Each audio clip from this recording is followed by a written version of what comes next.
नमस्ते बच्चों।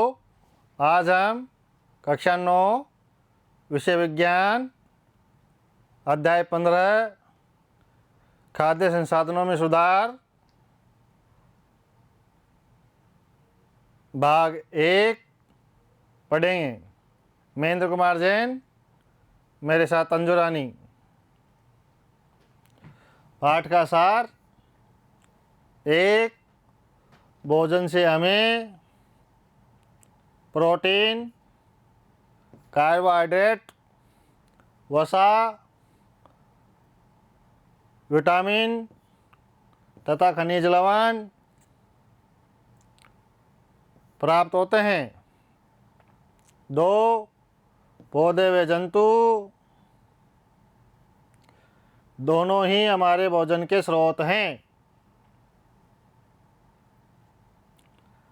अधिकांश भोज्य पदार्थ हमें कृषि, खेती तथा पशुपालन से प्राप्त होते हैं। 3.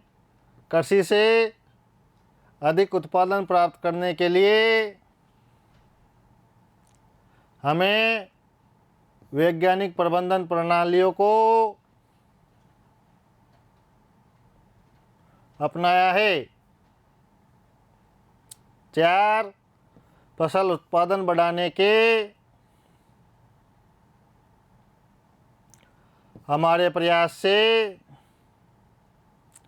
पर्यावरण तथा पर्यावरण को संतुलित बनाए रखने वाले कारकों को क्षति नहीं होनी चाहिए। कृषि तथा पशुपालन के लिए संपोषणीय प्रणालियों को अपनाने की आवश्यकता है। 5. संपोषणीय जीवन यापन के लिए मिश्रित खेती, अंतरा फसलीकरण तथा संगठित कृषि प्रणालियाँ अपनानी चाहिए, जैसे पशुधन, कुक्कुट पालन, मत्स्य पालन, मधुमक्खी के साथ कृषि इत्यादि। 6. फसल उत्पादन में उन्नति।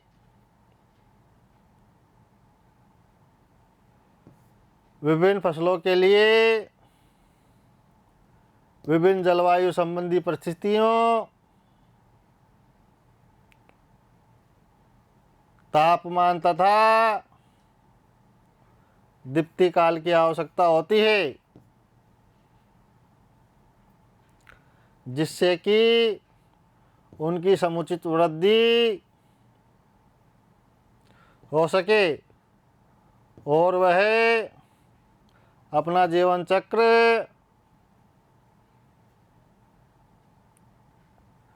पूरा कर सके। खरीफ फसल ऐसी फसलें जिन्हें हम वर्षा ऋतु में उगाते हैं, खरीफ फसल कहलाती है, जैसे धान, सोयाबीन, अरहर, मक्का, मूंग तथा उड़द। रबी फसल ऐसी फसलें जिन्हें हम शीत ऋतु, सर्दी में उगाते हैं, रबी फसल कहलाती है, जैसे गेहूँ, चना, मटर, सरसों तथा अलसी। फसल उत्पादन में सुधार की प्रक्रिया में प्रयुक्त गतिविधियों को निम्न प्रमुख वर्गों में बांटा गया है। फसलों की किस्मों में सुधार, फसल उत्पादन प्रबंधन, फसल सुरक्षा प्रबंधन। 7. फसलों की किस्मों में सुधार, फसलों का उत्पादन अच्छा हो, यह प्रयास फसलों की किस्मों के चयन पर निर्भर करता है। फसल की किस्मों में सुधार के लिए आवश्यक कारक उच्च उत्पादन, अच्छी गुणवत्ता, जैविक व अजैविक कारकों के प्रति प्रतिरोधिता, अल्प परिपक्वन काल तथा बदलती परिस्थितियों के लिए अनुकूल तथा ऐच्छिक सस्य विज्ञान गुण के लिए नस्ल सुधार की आवश्यकता है।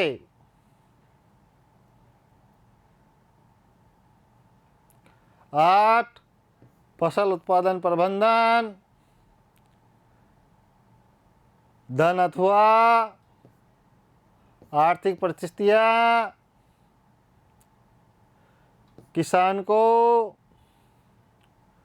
विभिन्न कृषि प्रणालियों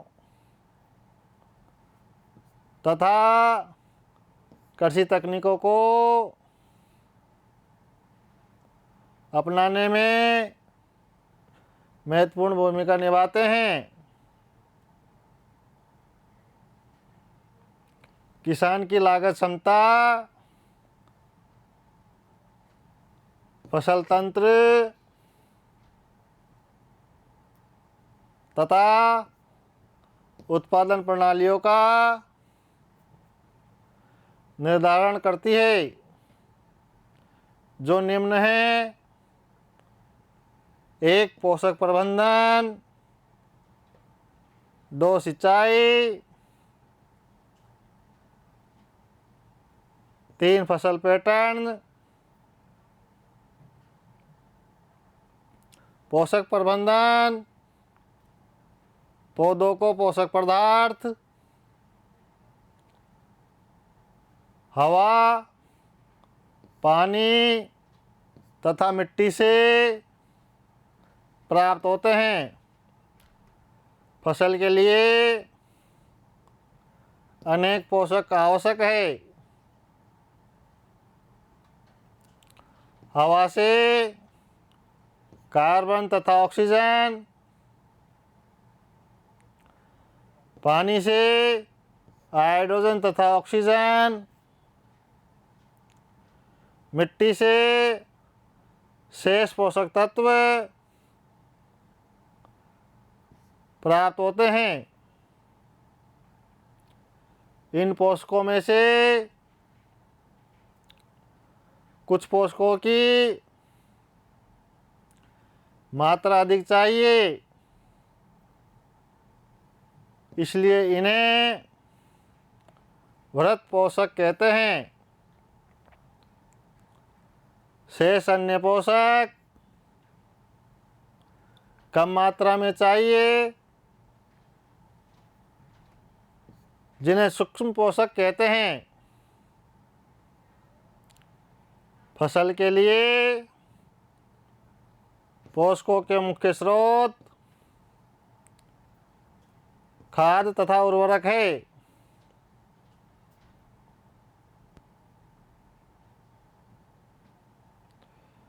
खाद खाद मिट्टी को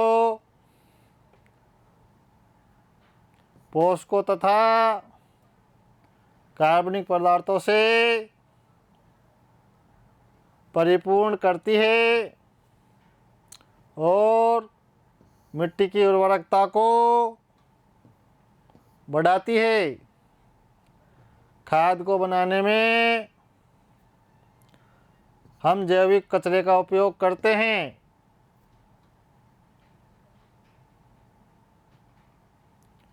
खाद बनाने की प्रक्रिया में विभिन्न जैव पदार्थ के उपयोगों के आधार पर खाद को निम्न वर्गों में विभाजित किया जाता है। ए, कंपोस्ट तथा वर्मी कंपोस्ट। बी, हरी खाद।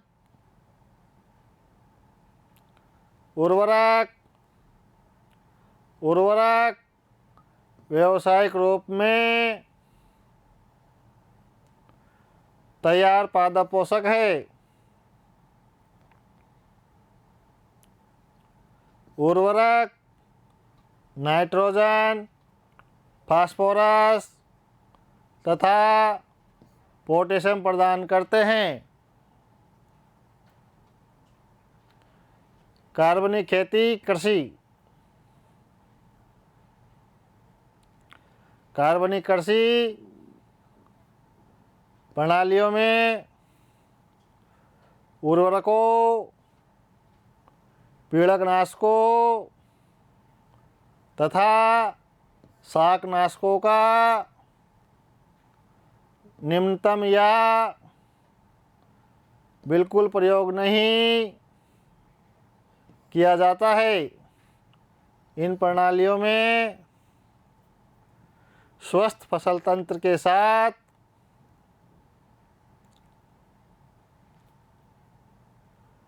कार्बनिक खादों, पुनर्चक्रित अपशिष्टों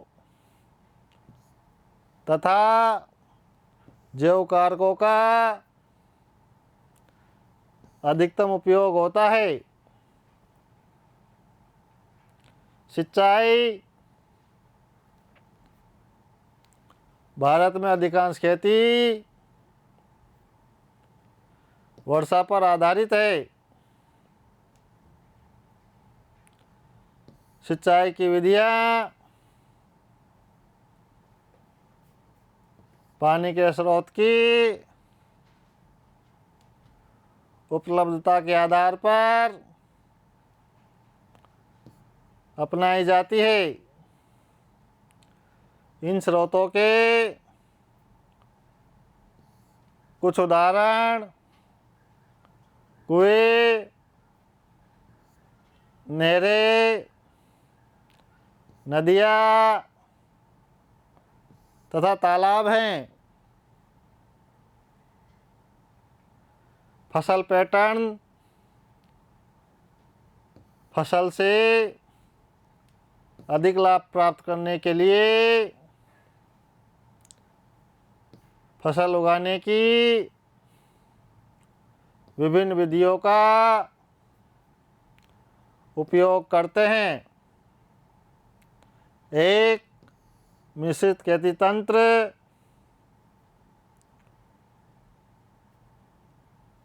दो, अंतरा फसलीकरण।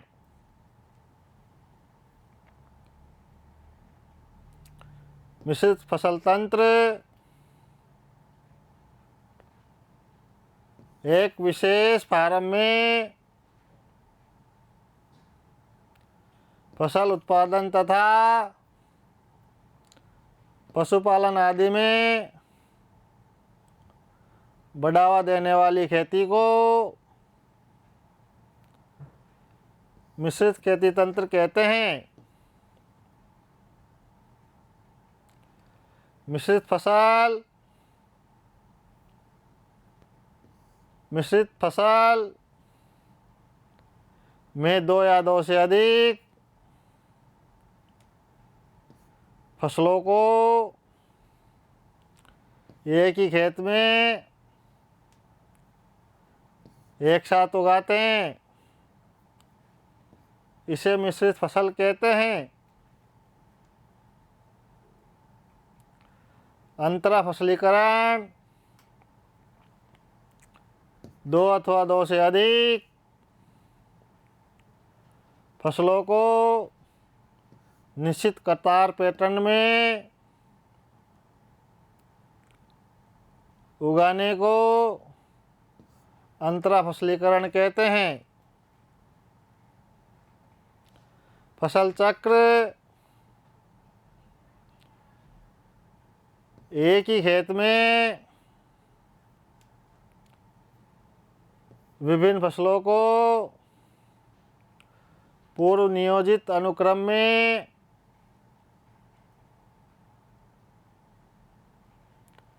उगाए तो उसे फसल चक्र कहते हैं। 9 फसल सुरक्षा प्रबंधन खेतों में फसल, खरपतवार,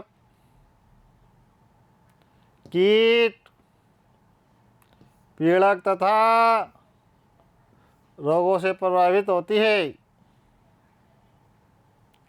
खरपतवार, कीट तथा रोगों का नियंत्रण कई विधियों द्वारा किया जा सकता है। इनमें से सर्वाधिक प्रचलित विधि पीड़कनाशी रसायन का उपयोग है।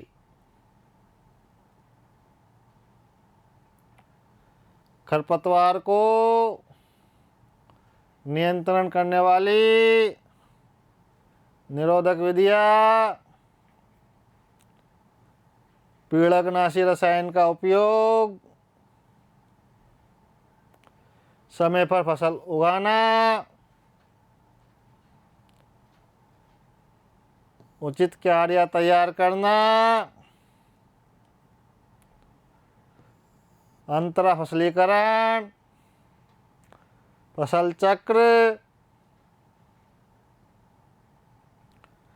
प्रतिरोध क्षमता वाली किस्मों का उपयोग, ग्रीष्म काल में खेत की जुताई आदि विधियाँ खरपतवार को नियंत्रित करने में सहायक होती है। 10 अनाज का भंडार कृषि उत्पाद के भंडार में आने के लिए निम्न कारक उत्तरदायी है। जैविक कारक, कीट, कृंतक, कवक, चिंचड़ी, जीवाणु। अजैविक कारक, नमी व ताप का अभाव,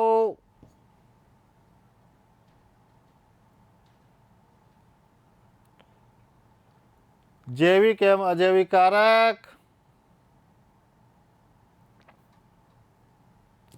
उत्पाद की गुणवत्ता, वजन, अंकुरण करने की क्षमता कम कर देते हैं और उत्पाद को बदरंग कर देते हैं। ये सब लक्षण बाजार में उत्पाद की कीमत कम कर देते हैं। निरोधक एवं नियंत्रण विधियों का उपयोग भंडारण करने से पहले किया जाता है। ये विधियां हैं उत्पाद की नियंत्रित सफाई, अच्छी तरह सुखाना, धूमक का उपयोग, 11 पशुपालन, पशुधन के प्रबंधन को पशुपालन कहते हैं, अर्थात फार्म पशुओं के लिए उचित देखभाल तथा प्रबंधन जैसे कि आवास, आहार, जनन तथा रोगों पर नियंत्रण की आवश्यकता होती है। इसे पशुपालन कहते हैं। पशुपालन के उद्देश्य हैं दूध देने वाले पशुओं को पालना, कृषि कार्य, हल चलाना, सिंचाई तथा बोझा ढोने के लिए पशुओं को पालना। 12 कुक्कुट मुर्गी पालन। कुक्कुट पालन घरेलू मुर्गियों की संख्या को बढ़ाने के लिए करते हैं। कुक्कुट पालन के अंतर्गत अंडों का उत्पादन तथा मुर्गी के मांस के लिए ब्रोलर उत्पादन है। कुक्कुट पालन में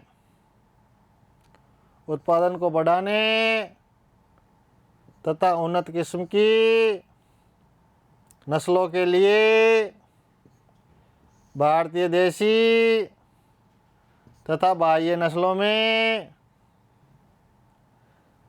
संकरण कराते हैं। मत्स्य उत्पादन, मछली उत्पादन समुद्र तथा अंतःस्थलीय स्रोतों से मछलियाँ प्राप्त कर सकते हैं। मछली उत्पादन के लिए उनका संवर्धन समुद्र तथा अंतःस्थलीय पारिस्थितिक प्रणालियों में कर सकते हैं। समुद्री मछलियों को पकड़ने के लिए प्रतिध्वनि गंभीरता मापी तथा उपग्रह द्वारा निर्देशित मछली पकड़ने के जाल का प्रयोग करते हैं। मिश्रित मछली संवर्धन तंत्र प्राय मत्स्य पालन के लिए अपनाते हैं। इस प्रक्रिया में देशी तथा आयातित प्रकार की मछलियों का प्रयोग किया जाता है। 14 मधुमक्खी पालन। मधुमक्खी पालन मधु तथा मोम को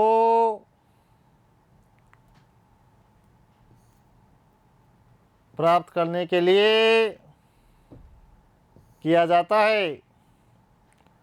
मोम का उपयोग औषधि तैयार करने में किया जाता है। बच्चों, यहाँ पर हमारा ये भाग समाप्त होता है। धन्यवाद।